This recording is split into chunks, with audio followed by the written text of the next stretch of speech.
আজকে রবিবার আমরা একটু ঘুরতে বেরিয়েছিলাম।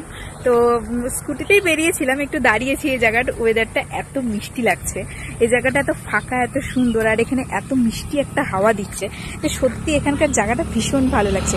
সেই জন্য আমরা একটু এখানে দাঁড়ালাম।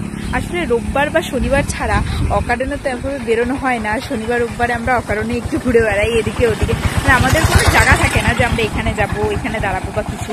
তো অন্যান্য দিনে যেমন কারণে বের হওয়া হয়, যে এই কারণ ওই কারণ বা কোথাও যাওয়ার আছে এইটুকু, আর আজকের দিনে তো কারণে বের হওয়া হয় না। তো এখানকার ওয়েদারটা আর সিনগুলো এত ভালো লাগছে, এই দিকটাতে এসেছি মানে দারুণ লাগছে। সেই জন্য এখানে দাঁড়িয়ে ভাবলাম একটা ছোট করে ভিডিও করি। দেখো এই জায়গার সিনগুলো খুব ভালো লাগছে। এই জায়গার এত সুন্দর ফাঁকা একটা সিন, এখানে কত সুন্দর। সম্ভবত এগুলো ধান গাছ, যদিও আমি কিছু জানি না, ভুল হলে বলো। এখানে ধান গাছ লাগিয়েছে, ভালো লাগছে। এদিকে সোজা একটা রাস্তা চলে গেছে, আমি বলতে পারবো না ঠিক এই রাস্তাটা সম্ভবত কুমারগঞ্জের দিকে গেছে, জানি না, আমি ঠিক যাইনি। আর এই দিকটা এত সুন্দর ফাঁকা, আর এখানে গাছগুলোও দেখতে না আমার ভীষণ ভালো লাগছে।